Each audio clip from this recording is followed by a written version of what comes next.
How's it going, guys? This is the Core 3 from fightinggamesonline.info, and I'm back with a new fighting words topic. Recently, two big figureheads in the fighting game community have spurred some conversations, bringing many of us to the interesting question at hand: is eSports killing the FGC? Now, before we get into details, I think it's really important to first define what the fighting game community and eSports is. The fighting game community, as I know it today at least, is basically made up of people who, beyond a shadow of a doubt, enjoy fighting games, but if I'm being completely honest, the term is rooted from the spirit of competition.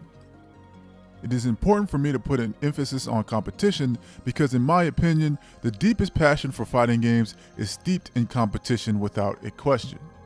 This is important to note because it will be a key element in this conversation moving forward. So then, what is eSports? In a nutshell, it is a video game in a competitive format, but it carries a lot of not so positive connotations. The best way I can describe it is it's upscale. It involves big sponsors, big venues, big prize money. To me, it's all about that presentation. Now, in terms of the FGC, I believe the origin of this recent conversation started when Larry Dixon, the creator and tournament organizer of Final Round, announced that this year's tournament may be his last. The reason that this is a very big deal in the community is because Final Round has been around for 21 years and, from what I understand, has been the longest running regional fighting game tournament in history.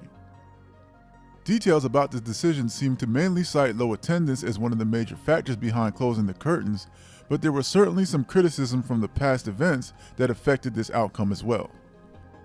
Not too long after this announcement, Mike Ross, a well-known name in the fighting game community who has been pretty much missing in action, jumped on Reddit community r/Kappa for an AMA finally giving answers to his apparent absence.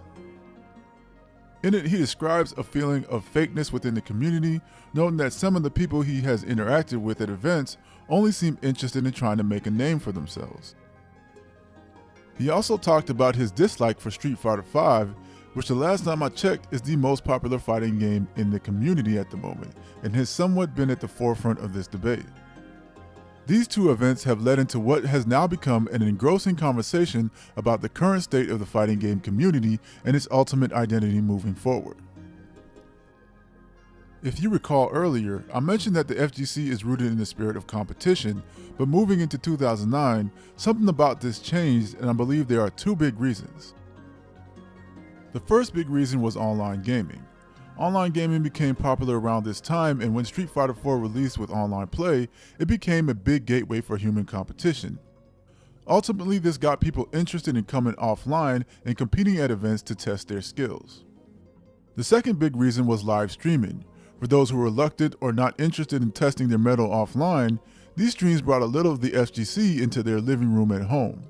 Many of the people who watched, like myself, could feel the excitement and the energy of these events, ultimately encouraging us to come in person. Now, before this time, the majority of people who came to these events came only to compete. After all, fighting game tournaments at this time were open to anyone who wanted to participate. But the rise of live streaming had another effect, something that many people who had been a part of the community probably did not realize until later. It increased spectatorship. Now, I want to take a minute to talk about spectatorship in online gaming, as I believe these two have had the greatest impact on the state of the FGC today. Spectatorship in particular has brought about the biggest change in my opinion. It took the biggest fighting game competition known within the community from a hotel conference room to the Mandalay Bay. It brought sponsorships to very talented players. It created new formats like invitationals, and most importantly, it got the developers of these games involved, and this has had the greatest significance on the community to date.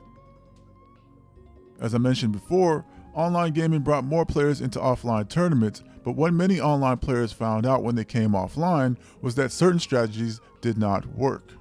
This was due to the nature of inputs, which can have a longer delay online. Moving into this current generation of fighting games, developers decided to deal with this issue by creating an environment where the online experience would be much closer to an offline one by delaying the inputs. One of the biggest issues some players have with Street Fighter V is input delay, bringing its popularity as a competitive game into question. Why?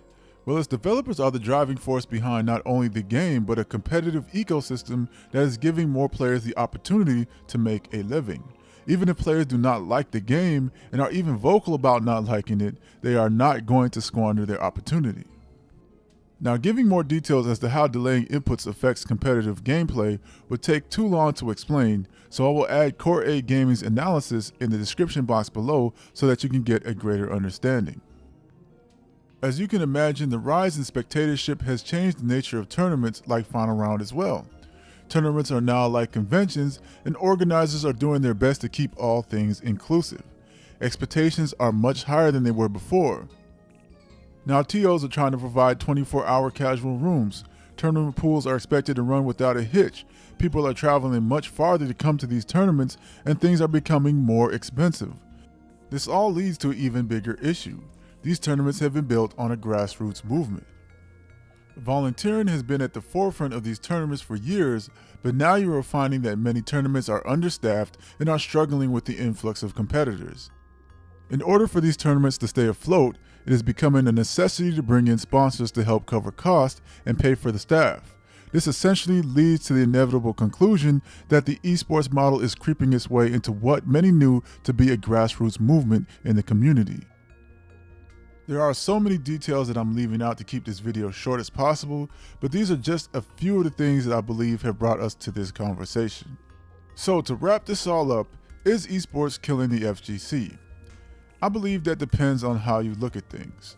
The FGC is rooted in its passion for competition. The only way that something can be killed is if the passion for it dies completely, and based on the passionate people I have seen in the community, I don't see that happening.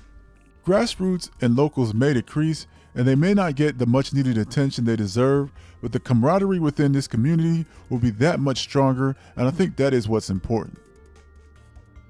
I may not be as passionate as many of the people in this community. I honestly think of myself as a filthy casual, but I still very much feel a part of this community, and I have learned a great deal from it. It has helped me improve and given me a greater level of understanding of fighting games that I didn't have for years. I don't know where the FGC will be in a few years, but one thing is definitely for certain: I'm here to play. So what is your take on the current status of the FGC? Leave those thoughts in the comment box below and take it easy.